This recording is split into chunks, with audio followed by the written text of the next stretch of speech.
Every country on earth at the moment is reforming public education. There are two reasons for it.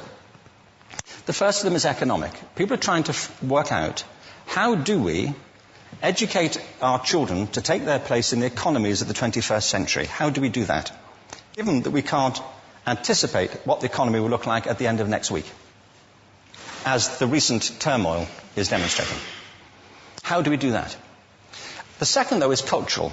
Every country on earth is trying to figure out, how do we educate our children so they have a sense of cultural identity and so that we can pass on the cultural genes of our communities while being part of the process of globalization? How do we square that circle?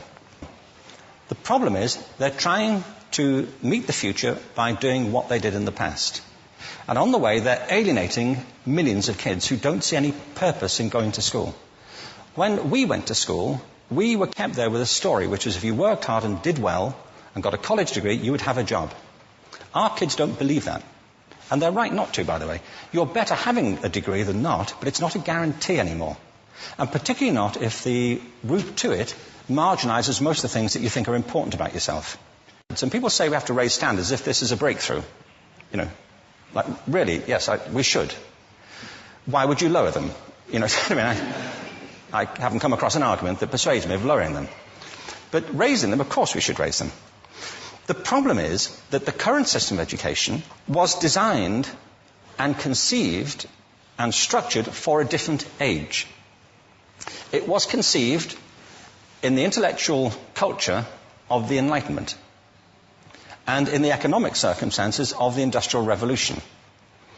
Before the middle of the 19th century, there were no systems of public education. Not really. I mean, you could get educated by Jesuits, you know, if you had the money. But public education, paid for from taxation, compulsory to everybody and free at the point of delivery, that was a revolutionary idea. And many people objected to it. They said it's not possible for many street kids, working class children, to benefit from public education. They're incapable of learning to read and write, and why are we spending time on this? So there's also built into it a whole series of assumptions about social structure and capacity. It was driven by an economic imperative of the time, but running right through it was an intellectual model of the mind, which was essentially the Enlightenment view of intelligence. That real intelligence consists in the capacity for a certain type of deductive reasoning and a knowledge of the classics originally, what we come to think of as academic ability. And this is deep in the gene pool of public education, that there are really two types of people, academic and non-academic, smart people and non-smart people. And the consequence of that is that many brilliant people think they're not, because they've been judged against this particular view of the mind. So we have twin pillars, economic and intellectual. And my view is that this model has caused chaos in many people's lives. It's been great for some. There have been people who have benefited wonderfully from it. But most people have not. Instead, they suffer this. This is the modern epidemic, and it's as misplaced and it's as fictitious. This is the plague of ADHD.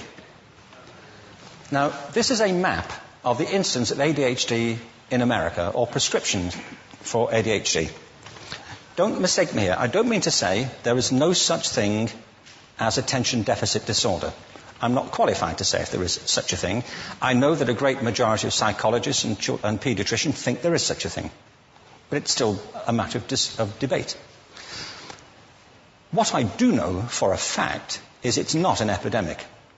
These kids are being medicated as routinely as we had our tonsils taken out. And on the same whimsical basis, and for the same reason, medical fashion. Our children are living in the most intensely stimulating period in the history of the earth. They're being besieged with information and calls for their attention from every platform, computers, from iPhones, from advertising hoardings, from hundreds of television channels. And we're penalizing them now for getting distracted. From what? Boring stuff. At school, for the most part.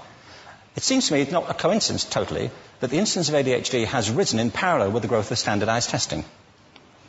Now, these kids are being given Ritalin and Adderall and all manner of things, often quite dangerous drugs, to get them focused and calm them down. But according to this, attention deficit disorder increases as you travel east across the country. People start losing interest in Oklahoma.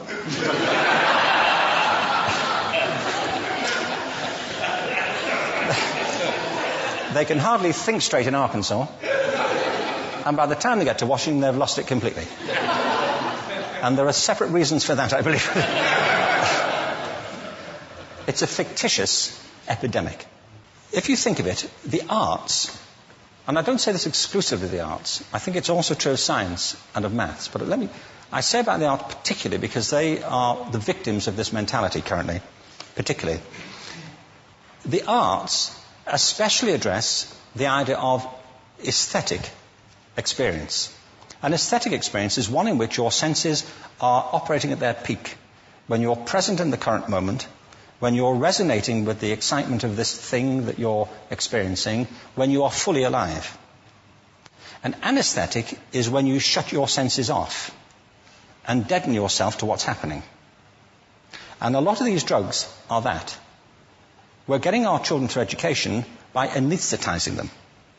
And I think we should be doing the exact opposite. We shouldn't be putting them asleep. We should be waking them up to what they have inside of themselves.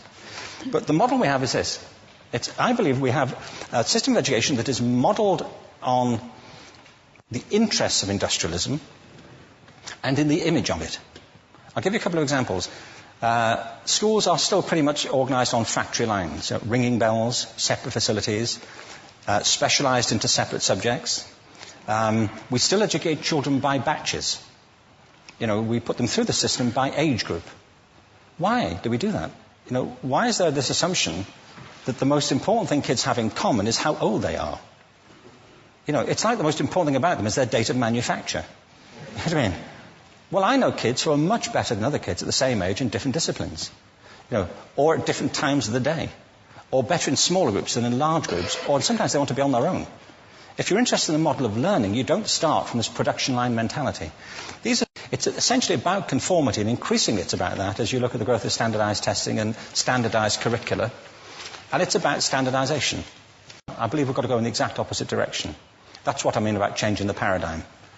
There was a great study done recently of divergent thinking. It was published a couple of years ago. Divergent thinking isn't the same thing as creativity. I define creativity as the process of having original ideas that have value. Divergent thinking isn't a synonym, but it's an essential capacity for creativity. It's the ability to see lots of possible answers to a question, lots of possible ways of interpreting a question, to think what Edward de Bono would probably call laterally, to think not just in linear or convergent ways, to see multiple answers, not one. So, there are tests for this. One kind of cod example would be people might be asked to say, how many uses can you think of for a paperclip? One of those routine questions. Most people might come up with 10 or 15. People who are good at this might come up with 200. And they do that by saying, well, could the paperclip be 200 foot tall and be made out of foam rubber? Does it have to be a paperclip as we know it, Jim? Now, there are tests for this, and they gave them to 1,500 people. This is in a book called Breakpoint and Beyond. And on the protocol of the test, if you scored above a certain level, you'd be considered to be a genius at divergent thinking. Okay? So my question to you is, what percentage of the people tested, of the 1,500, scored at genius level for divergent thinking? Now, you need to know one more thing about them. These were kindergarten children. So what do you think? What percentage at genius level? 80. 80, okay. 98%. Now, the thing about this was it was a longitudinal study. So they retested the same children 5 years later, ages of 8 to 10. What do you think? 50? They retested them again 5 years later, ages 13 to 15. You can see a trend here, can't you? Now, this tells an interesting story, because you could have imagined it going the other way, couldn't you? You start off not being very good, but you get better as you get older. But this shows two things. One is we all have this capacity, and two, it mostly deteriorates. Now, a lot of things have happened to these kids as they've grown up. A lot.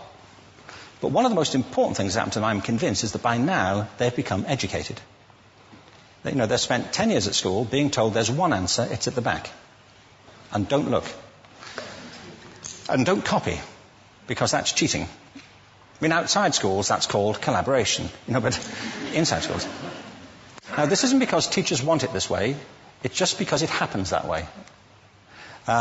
It's because it's in the gene pool of education. We have to think differently about human capacity. We have to get over this old conception of academic, non-academic, abstract, theoretical, vocational, and see it for what it is, a myth.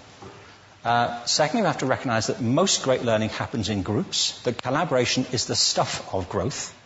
If we atomize people and separate them and judge them separately, we form a kind of disjunction between them and their natural learning environment.